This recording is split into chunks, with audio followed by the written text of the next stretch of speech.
નમસ્તે ઓડિયન્સ, આ very warm welcome to you all. આપણે જોઈ રહ્યા છે standard 7 social science chapter number 9. આજ આપણે શરૂ કરવાના છીએ 18મી સદીના રાજકીય શાસકો. ખૂબ જ મહત્વનું ચેપ્ટર જેને કહી શકાય. ખાસ કરીને અત્યાર સુધી આપણે શું જોઈ ગયા? અત્યાર સુધી આપણે એન્શન્ટ ઇન્ડિયન હિસ્ટ્રી જોઈ, મધ્યકાલીન ભારતનો પણ ઇતિહાસ જોયો, અને હવે જે આપણે જોવાના છે, કેમ કે આ લાસ્ટ ચેપ્ટર છે. જુઓ તમે, હિસ્ટ્રીનું, ઇતિહાસનું જે છે, ધોરણ 7માં જે ઇતિહાસ છે, બરાબર, ધોરણ 7માં જે ઇતિહાસ છે એનું આ લાસ્ટ ચેપ્ટર છે. અને આ ચેપ્ટર જે છે એ આપણને શું દર્શાવે છે? તો કે ભાઈ, જે અર્વાચીન ભારતનો ઇતિહાસ છે, આધુનિક ભારતનો ઇતિહાસ છે, કેવી રીતે સ્ટાર્ટ થાય છે, કેવી રીતે શરૂ થશે, એ વસ્તુ ક્યાંક ને ક્યાંક આ ચેપ્ટર આપણને દર્શાવે છે. તમે જોયું હશે, પાછળ આપણે જોયું મધ્યકાલીન ભારતના ઇતિહાસમાં ક્યાંથી આપણે શરૂ કર્યું હતું. જો પ્રાચીન ભારતના ઇતિહાસની વાત કરું તો આપણે બિલકુલ બેસિકથી 0 લેવલથી આપણે શરૂ કરેલું હતું ધોરણ 6માં. અને ખાસ કરીને ધીમે ધીમે બધા સ્ટેટનું ફોર્મેશન થતું ગયું. સૌથી પહેલાં તો આદિમાનવો આપણે જોયા હતા, ત્યારબાદ જે સિંધુ ઘાટી સભ્યતા હતી એ આપણે ઇતિહાસ જોયો.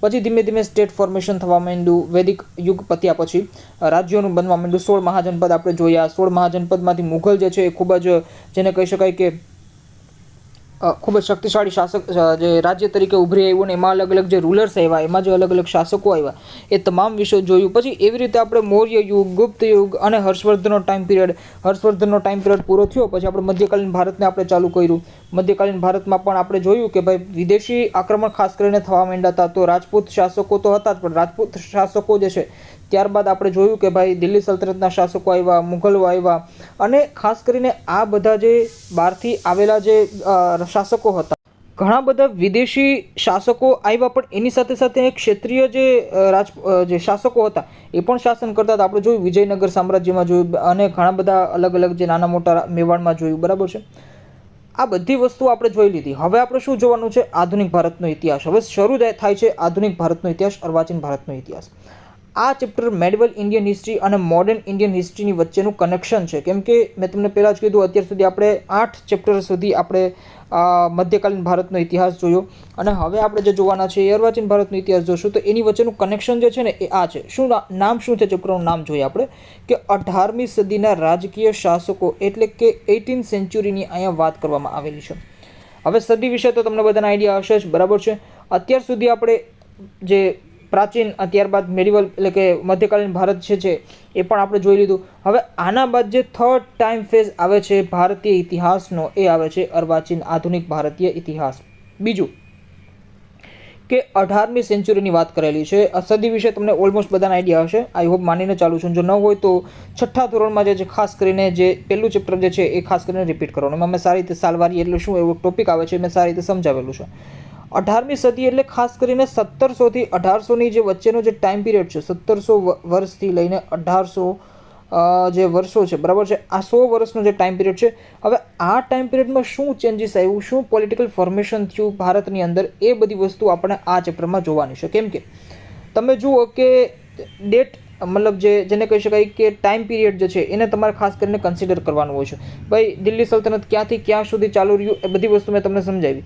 મુઘલો ક્યારે શરૂ થયું, મુઘલોનું શાસન ક્યાં એનું એન્ડ થાય છે, એ પણ મેં તમને સમજાવ્યું. તો આ બધું ડેટ જે છે એ ખાસ કરીને માઇન્ડમાં રાખવાનું. કોન્સેપ્ટ સમજવાની સાથે જે આવા ફેક્ટ છે, ડેટ ખાસ કરીને એ પણ યાદ રાખવાનું. કેમ કે હવે અહીંયા જુઓ તમે, 1700 થી 1800ની વચ્ચે 100 વર્ષનો જે ઇતિહાસ છે 18મી સદીનો, એમાં શું ભારતમાં રાજનીતિક પરિવર્તન આવ્યા, એ વસ્તુ ખાસ કરીને અહીંયા જોવાનું છે. કેમ કે આ જે પોલિટિકલ ટ્રાન્સફોર્મેશન છે, જે રાજનીતિક પરિવર્તન છે, એની અહીંયા ખાસ કરીને વાત થશે. તમે જુઓ, હું આ શબ્દનો યુઝ કરું છું, રાજનીતિક પરિવર્તન એટલે કે political transformation. What is the reason behind this thing? કેવી રીતે? કેમ કે આપણને આઈડિયા છે કે ભાઈ આધુનિક ભારતમાં જે રૂલર્સ છે એ ક્ષેત્રીય મૂળના ન હોય, અને ફોરેન રૂલર્સ જે છે એ ઇન્ડિયા પર રાજ કરશે. ફોરેન રૂલર્સ એટલા માટે કેમ કે અંગ્રેજો, ખાસ કરીને અલગ અલગ જે યુરોપિયન કંપનીઝ ભારતમાં આવે છે. થોડુંક આધુનિક ભારતની વાતો હું અહીંયા તમને કરીશ, પણ આપણે કમ્પ્લીટલી આધુનિક ભારત જે છે એ 8મા ધોરણમાં આપણે સમજવાનું શરૂ કરશું. પણ આપણને ખબર છે કે યુરોપથી અલગ અલગ કંપનીઝ અહીંયા આવે છે. મેજોરિટી તમે જુઓ 5 કંપનીઝ જે છે એ ભારતમાં આવે છે. 5 કંપનીઝમાંથી પણ એક જે બ્રિટિશ ઈસ્ટ ઇન્ડિયા કંપની જે છે એ ભારતમાં કાયમી સેટલમેન્ટ કરે છે, વસવાટ કરે છે, અને ફાઇનલી અહીંયા એનું બ્રિટિશ રૂલ જે છે એ શરૂ થઈ જાય છે. તો આ બધી વસ્તુ, આ બધી જે હિસ્ટ્રી છે, આ બધું જે ઇતિહાસ છે, એનું કનેક્શન, એની પાછળનું પોલિટિકલ ફોર્મેશન શું હોઈ શકે, એ 18મી સદીમાં આપણને જાણવાનું છે. કેમ કે આ ટાઈમ પિરિયડમાં મધ્યકાલીન ભારત જે છે એ પૂરો થાય છે. સડનલી કોઈ વસ્તુ પૂરી નથી થતી, એ આપણને આઈડિયા છે. ભાઈ આજે શાસન બદલે છે, બરાબર છે, તો કે એવું ના હોય કે ભાઈ આજે રાત્રે શાસનનો દી એન્ડ થઈ ગયો અને કાલથી નવું શાસન ચાલુ થઈ જશે, એવું ના હોય. ધીમે ધીમે બધી વસ્તુઓ ગ્રો કરતી હોય છે, ધીમે ધીમે બધી વસ્તુઓ પરિવર્તન કરતી હોય છે. એક રીતે તમે જુઓ કે ભાઈ દિલ્હી સલ્તનત, મુગલ્સ, આ બધા રૂલર્સ પણ જે છે એ એક રીતે બહારના જ કહેવાય, ફોરેન રૂલર્સ કહી શકો તમે. મધ્યકાલીન ભારતમાં પણ ફોરેન રૂલર્સ જ હતા ભારતની અંદર. બટ તમે જુઓ કે એ લોકો ભારતમાં આવીને ભારતના થઈ ગયા હતા. કેમ કે તમે જુઓ કે અહીંયા લોકો જે ઇન્ડિયન કલ્ચર એન્ડ ટ્રેડિશન્સ, બરાબર છે, ઇન્ડિયન રિલિજન, એજ્યુકેશન, આ બધું જે છે એને પોતાની આઈડિયોલોજી અથવા તો પોતાની જે ફિલોસોફી છે એનાથી એ લોકો ફૂલફિલ કરવા, મતલબ એ બધી વસ્તુથી ભરવા માંગતા હતા. કોણ? તો કે આ મુગલ્સ છે, દિલ્હી સલ્તનતના શાસકો છે, એ બધા. એ લોકો બહારની પ્રજાતિ હતા, ફોરેન અટેક્સથી એ લોકો ભારતમાં આવ્યા હતા, પરંતુ ભારતમાં એ લોકો ભારતીય થઈને રહી ગયા હતા. મેં તમને એનું રીઝન પણ દીધું કેવી રીતે, બરાબર છે, ડિટેલમાં આપણે નથી જવાનું, પણ આપણને બધી વસ્તુ આપણે એનાલિસિસ કરેલું છે, તો આપણને ખબર છે કે ભાઈ ભારતના ધર્મ, શિક્ષા, અહીંયા સ્થાપત્યના કામ કરેલા, એ બધી વસ્તુ મતલબ ભારતમાં રહીને ભારતના જ કામ કરેલા હતા. અહીંના જે ટેમ્પલ્સ, અહીંના જે મંદિરો હતા, ખાસ કરીને અન્ય પણ સ્થાપત્યો હતા, બીજા બધા પણ ઘણા બધા કન્સ્ટ્રક્શન્સ હતા, એને એ લોકોએ બ્રેક કરી અને પોતાના સ્થાપત્યો અહીંયા સ્થાપિત કરાવ્યા, બરાબર છે. મતલબ ભારત પર રાજ કરી અને ભારતમાં જ ખાસ કરીને બધા કામ કર્યા. તો ખાસ એમાં એના સ્વાર્થ હતો, બરાબર છે, એના વિકાસના કામો કર્યા ભારતમાં, મુગલ્સે કર્યા, અને દિલ્હી સલ્તનતમાં પણ ઘણા બધા સ્થાપત્યના કામ કર્યા. આગ્રાનો તાજમહેલ હોય, બરાબર છે, ઘણી બધી વસ્તુ હોય, તો કુતુબ મિનાર હોય, તો પણ એમાં એનો સ્વાર્થ હતો, બરાબર છે. પણ સ્વાર્થ હોય તો સ્વાર્થ, પણ એના અહીંયા ભારતમાં સ્થાપત્યના કામ તો કરાવેલા છે. બીજી તરફ તમે અંગ્રેજોની હિસ્ટ્રી જુઓ તો અંગ્રેજો એવા નહોતા કે ભાઈ ભારતમાં એને રૂલ કર્યું અને ભારત માટેને કામ કર્યું. ભારતમાં રૂલ કર્યું, પણ ભારત માટે નહીં, પણ બ્રિટેનને સમૃદ્ધ કરવા માંગતા હતા, અને બ્રિટેન માટે એ લોકો ઇંગ્લેન્ડ માટે ખાસ કરીને એને કામ કર્યું. મતલબ કે અહીંની ભારતની જે સમૃદ્ધિ હતી, તો ભારતની સમૃદ્ધિના ભોગે એ લોકો ઇંગ્લેન્ડને જે છે એ સમૃદ્ધ કરવા માંગતા હતા. એવું કામ કોણે કર્યું? તો કે ભાઈ બ્રિટિશર્સે એવું કામ કર્યું છે, બરાબર છે. તો આ જે આખું 18મી સદીમાં જે પરિવર્તનો આવ્યા છે એને જ ખાસ કરીને અહીંયા આપણે સમજવાનું છે. બીજું પોલિટિકલ ફોર્મેશન મેં એટલા માટે પણ કહું છું કેમ કે રીઝન છે કે ભાઈ હવે ધીમે ધીમે તમે જુઓ કે ઘણા બધા જે વિશાળ ભારત છે, તમે મેપમાં જોઈ શકો છો, બરાબર છે. ત્યારે પાકિસ્તાન, બાંગ્લાદેશ, આ બધો એરિયા જે છે એ ભારતની અંદર જ કન્સિડર થતો હતો. તો ભારતમાં બંગાળ હોય, અવધ હોય, મહારાષ્ટ્ર, મરાઠા હોય, બરાબર છે, રાજપૂત શાસન હોય, મુગલ્સ હોય, ઘણા બધા શાસન હતા, શીખ સામ્રાજ્ય હોય, આ બધી જ વસ્તુઓ ખાસ કરીને જે છે એ ભારતમાં અલગ અલગ જગ્યાએ વિદ્યમાન હતી. અને આ બધા શાસકો જે છે એના લીધે શું પોલિટિકલ ચેન્જીસ આવ્યો, શું રાજનીતિક પરિવર્તન આવ્યા, એ વસ્તુ ખાસ કરીને જોવાનું છે. જો જ્યારે આધુનિક ભારતનો ઇતિહાસ શરૂ થશે ત્યારે સમજવામાં ખૂબ મજા આવશે. ત્યારે હું તમને સમજાવીશ કે ખાસ કરીને અંગ્રેજો જે છે એ કેવી રીતે ભારત પર મતલબ એક નાનકડી એવી કંપની, વિચાર કરો તમે, એક નાનકડો એવો દેશ, ઇંગ્લેન્ડ ખૂબ નાનકડો દેશ છે ભારત કરતાં, અને એની અંદર પણ એક નાનકડી એવી એક માત્ર કંપની, એક કંપનીના થ્રુ આખા ઇન્ડિયન સબકન્ટિનેન્ટ ઉપર, ઇન્ડો પાક રીજન ઉપર, માત્ર ને માત્ર આજનું ભારત નહીં પણ જે આખો ઇન્ડો પાક રીજન છે, બરાબર છે, બાંગ્લાદેશવાળો પણ રીજન છે, આ આખા એરિયા ઉપર કેવી રીતે અંગ્રેજોનું રૂલ અથવા આધિપત્ય જે છે થઈ શકે, એ વસ્તુ જ્યારે આપણે આધુનિક ભારતનો ઇતિહાસ સમજશું ત્યારે હું તમને સમજાવીશ. પણ આ ચેપ્ટર જે છે એ પણ ખૂબ મહત્વનું ચેપ્ટર રોલ પ્લે કરશે જ્યારે આધુનિક ભારતનો ઇતિહાસ, કેમ કે હવે જે નેક્સ્ટ વિડીયો આવશે એ તો ડાયરેક્ટલી ભૂગોળ ઉપર આવશે. જે ધોરણ 7માં ભૂગોળના ચેપ્ટર ચાલુ થશે એના ઉપર નેક્સ્ટ વિડીયો આવશે. તો ત્યારબાદ જે સિવિક્સનો પોર્શન છે ધોરણ 7નો એ આપણે કમ્પ્લીટ કરશું. ત્યારબાદ આપણે 8મું ધોરણ જે છે એ શરૂ કરશું. તો એ વચ્ચેનો જે ગેપ ઘણો બધો રહી જશે, કેમ કે આ ચેપ્ટર કમ્પ્લીટ થયા બાદ તમે ભૂગોળ ભણશો, સિવિક્સ ભણશો, અને ત્યારબાદ ક્યાંક જઈને તો આપણે મોડર્ન હિસ્ટ્રી 8મા ધોરણનું ચાલુ કરશું, તો ઘણો બધો ગેપ રહી જશે. તો આ વસ્તુ ખાસ કરીને અહીંયા તમારે સમજવાની છે, ને જ્યારે આપણે આધુનિક ભારતને આપણે સ્ટાર્ટ કરશું 8મા ધોરણનું, ત્યારે ફરી એકવાર આ ચેપ્ટર પણ તમારે સમજી લેજો, મતલબ રિપીટ કરી લેજો, જોઈ લેજો. તો હવે આપણે શરૂ કરીએ છીએ. તો હું તમને એ જ કહેતો હતો કે કેવી રીતે એક બ્રિટિશ એક નાનકડી કંપનીએ આખા સમગ્ર ભારતીય ઉપમહાદ્વીપ ઉપર આધિપત્ય જમાવ્યું. તમે જુઓ કે સૌથી પહેલાં એને બંગાળથી શરૂ કર્યું, પછી ધીમે ધીમે, કેમ કે એ ટાઈમ પિરિયડમાં આ એરિયા જે છે મરાઠાઓનો એરિયા હતો, આ હૈદરાબાદનો એરિયા હતો. સૌથી પહેલાં બંગાળ કેપ્ચર કર્યું, પછી એને હૈદરાબાદ કેપ્ચર કર્યું, ટીપુ સુલતાનવાળો જે રીજન છે એ પણ કેપ્ચર કર્યો, જે છે મરાઠાઓને એને હેન્ડલ કર્યા, મતલબ કેપ્ચર કર્યું, શીખ રાજ્ય, સિંધ રાજ્ય, ધીમે ધીમે આ બધા મોટા વિશાળ જે રાજ્યો હતા એના ઉપર એને આધિપત્ય જમાવી. અને પછી ફાઇનલી 1857માં તમે જુઓ કે ખાસ કરીને 1857માં રૂલર જે આખું જે ચેન્જ થઈ જાય છે, બરાબર, જે ભારતની રાજનીતિ છે એ આખી ચેન્જ થઈ જાય છે. તો આ વસ્તુ ખાસ કરીને આપણે ખૂબ સારી રીતે આપણે આધુનિક ભારતના ઇતિહાસમાં સમજશું. તો આપણે જોઈએ તો મતલબ મેં તમને આખી ચેપ્ટરની થીમ સમજાવી દીધી કે આપણે ચેપ્ટરમાં સમજવાનું શું છે, બરાબર છે. સૌથી પહેલાં તો આપણે મુઘલ વંશના અંતિમ શાસકો વિશે સમજશું કે ભાઈ કઈ રીતે, કેમ કે મુઘલનો મેં તમને સમજાવી દીધું પતન કેવી રીતે થયું એ પણ આપણે મુઘલવાળા ચેપ્ટરમાં જોઈ ગયા છે.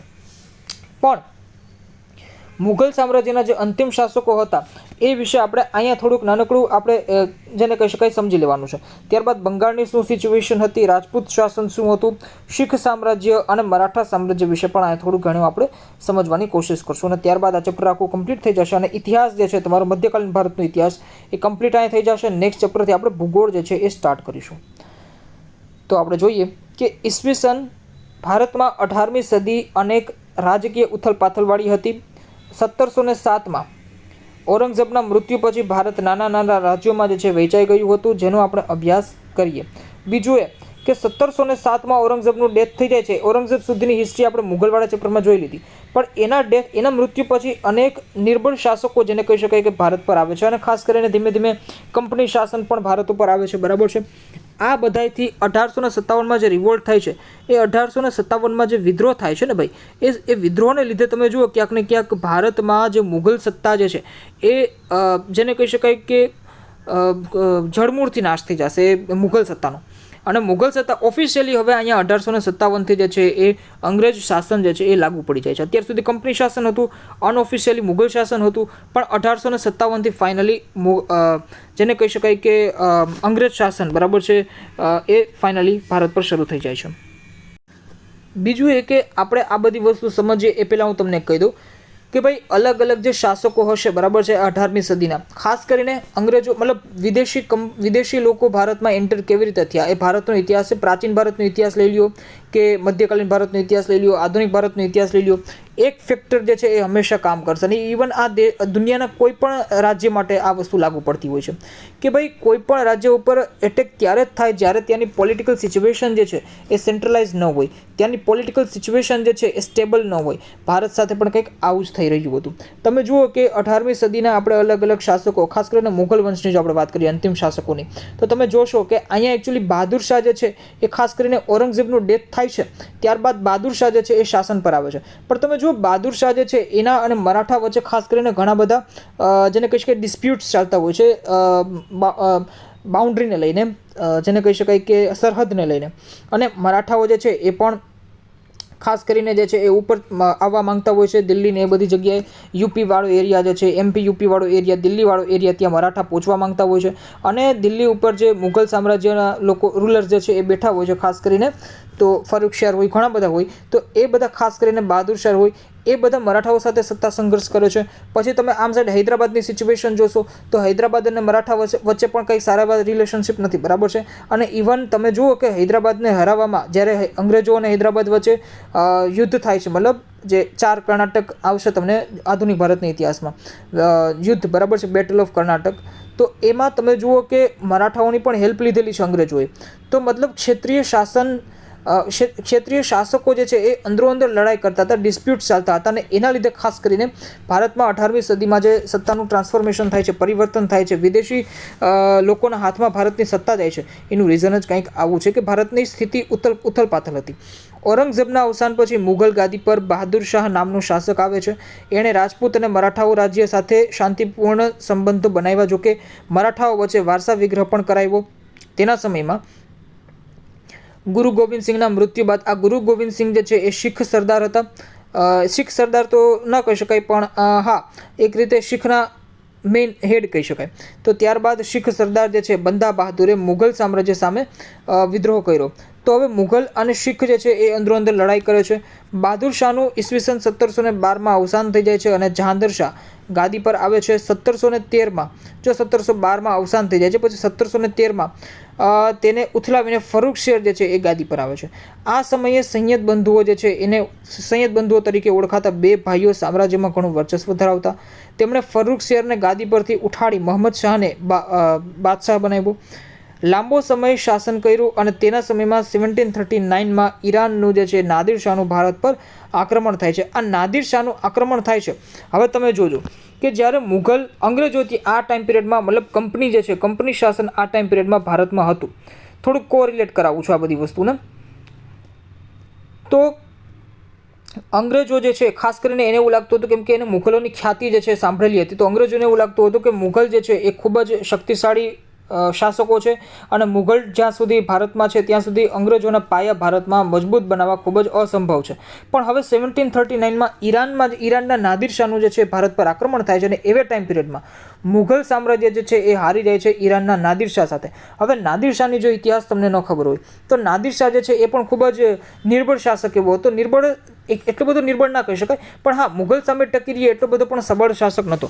પણ નાદિર શાહના માત્ર એક આક્રમણને કારણે મુઘલ સામ્રાજ્ય જે છે એના પાયા હલી ગયા.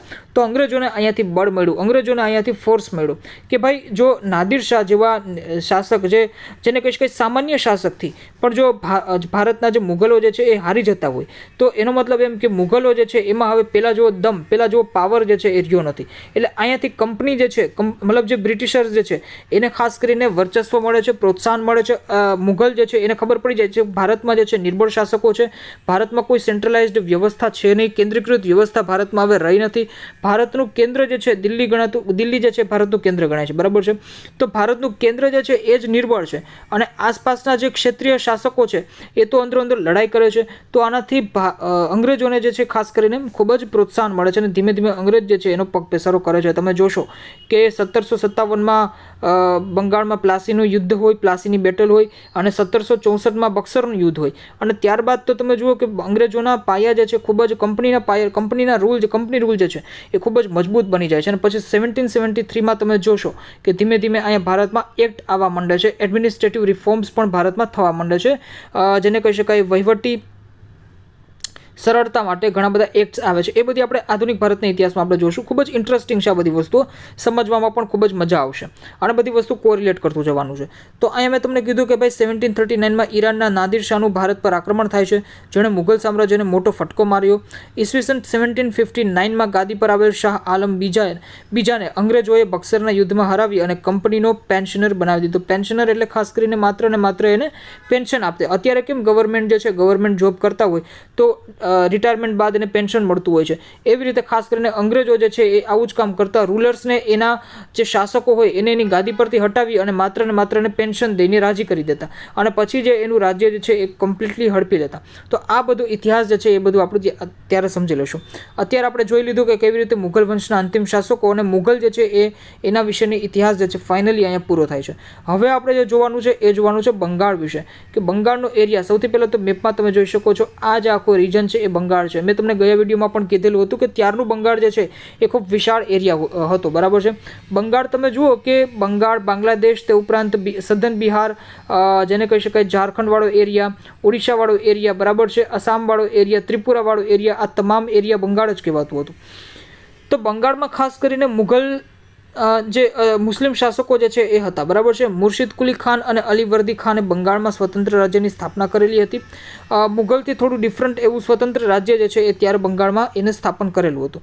પછી તમે જુઓ 1757માં સિરાજુદ્દૌલા જે છે એ બંગાળનો નવાબ બને છે અને ખાસ કરીને ઈસ્ટ ઇન્ડિયા કંપની અને બંગાળના નવાબ વચ્ચે 1757માં પ્લાસીનું યુદ્ધ થાય છે. હમણાં જ મેં તમને આ વાત કરેલી. આ યુદ્ધની જીતથી બંગાળમાં અંગ્રેજોને 24 પરગણાની જાગીર મળી. પ્લાસીના યુદ્ધ બાદ નવાબ બનેલા મીર જાફરને હટાવીને મીર કાસમને બંગાળનો નવાબ બનાવાયો. હવે તમને એમ લાગશે કે ભાઈ આ પ્લાસીનું યુદ્ધ ને આ બધી વસ્તુ જે લોકો જે લોકો નવી રીતે પ્રિપરેશન કરે છે એ લોકો નહીં આઈડિયા હોય, તો આ બધી વસ્તુ આપણે આધુનિક ભારતના ઇતિહાસમાં ખાસ કરીને તમને ડિટેલમાં સમજાવીશ. અત્યારે હું તમને ડિટેલમાં નથી સમજાવતો, એનું રીઝન છે કે આ બધી વસ્તુઓ ત્યારે આધુનિક ભારતનો પાર્ટ છે અને ત્યારે આપણે ડિટેલમાં જોવાની જ છે. એટલે અહીંયા આ વસ્તુ ખાલી માત્ર ને માત્ર તમારે ઇવેન્ટ યાદ રાખી લેવાના છે, જે પણ હિસ્ટોરિકલ ઇવેન્ટ થાય છે એને યાદ રાખી લેવાનું છે કે ભાઈ 1757માં પ્લાસીનું યુદ્ધ થયું, બરાબર છે. અને ખાસ કરીને પ્લાસીના યુદ્ધ બાદ નવાબ બનેલા મીર જાફરને હટાવીને મીર કાસમ જે છે બંગાળનો નવાબ બન્યો. ખૂબ ઇન્ટરેસ્ટિંગ સ્ટોરી છે કે ભાઈ આ મીર કાસિમ જે છે એ ખાસ કરીને દગાબાજ હોય છે અને મીર કાસિમને લીધે જ ભારતમાં જે પ્લાસીનું યુદ્ધ જે છે એ મીર જાફર હારી જાય છે. ખૂબ ઇન્ટરેસ્ટિંગ સ્ટોરી છે, ત્યારે હું તમને સારી રીતે એક્સપ્લેન કરીશ, સમજાવીશ, બરાબર છે. પછી એને અવધના નવાબ અને મુઘલ શહેનશાહનો સાથ મેળવીને અંગ્રેજો સામે બક્સરનું યુદ્ધ પણ કર્યું. એમાં એની હાર થઈ અને બંગાળમાં જે છે નવાબના શાસનનો અંત આવે છે. પ્લાસીનું યુદ્ધ બાદ જે ખાસ કરીને કઠપુતલીની જેમ નવાબો જે છે એ ભારતમાં હતા. એટલે એમ તમે કહી શકો કે 1757થી લઈને 1764 સુધી ભારતમાં તમે એમ કહી શકો કે કાઠપુતલીની જેમ જે છે એ ખાસ કરીને નવાબો જે છે એ હતા. પણ 1764માં તો ખાસ કરીને બક્સરનું યુદ્ધ થયું અને બક્સરના યુદ્ધ બાદ ફાઇનલી ભારતમાં કમ્પ્લીટલી, ભારત તો ના કહી શકાય, બંગાળમાં કમ્પ્લીટલી જેને કહી શકાય કે અંગ્રેજ શાસનો જે છે એ કંપની શાસન જે છે એ ચાલુ થઈ ગયું હતું. અને બંગાળ જ જે એવો રિજન છે, બંગાળથી જ જે છે ખાસ કરીને આ બધી વસ્તુઓ સ્ટાર્ટ થાય છે. 1773નો એક્ટ આવે છે, ત્યારબાદ સેટલમેન્ટ એક્ટ આવે છે, ત્યારબાદ 1793માં એક્ટ આવશે, 1800 ખાસ કરીને 13માં એક્ટ આવશે, જેને કહી શકાય કે 33માં એક્ટ આવશે, પછી 53માં એક્ટ આવશે અને ફાઇનલી 1856માં પણ એક એક્ટ આવે છે. 57માં સત્તા બદલે છે ભારતની. આ વસ્તુ મેં તમને ખૂબ જ જેને કહી શકાય કે સિક્વન્સમાં લેમન લેંગ્વેજમાં કહી દીધું કે કઈ રીતે બંગાળમાં આ બધું પરિવર્તન આવે છે, સત્તાનું ટ્રાન્સફોર્મેશન થાય છે. નેક્સ્ટ આપણે વાત કરશું રાજપૂત શાસન અને શીખ સામ્રાજ્ય અને ખાસ કરીને મરાઠા સામ્રાજ્યની. ત્યારબાદ આપણે ચેપ્ટરને ધી એન્ડ કરી નાખશું. તો એ વસ્તુ આપણે નેક્સ્ટ લેક્ચરમાં આપણે જોશું. અત્યારે આપણે અહીં સુધી રાખીએ છીએ. જ્યારે આધુનિક ભારતનો ઇતિહાસ આપણે જોશું ત્યારે પણ આ બધી વસ્તુ કોરિલેટ કરતા જજો. આ એક રાજ્યની આ ચેપ્ટરમાં વાત કરવામાં આવેલી છે. રાજ્ય તો ના કહી શકાય કે ક્ષેત્રની. અને જે ભાઈ મુઘલ વંશના અંતિમ શાસકો એનો એ બાદ કેવી રીતે સત્તા પરિવર્તન થયું એ મેં તમને સમજાવી દીધું.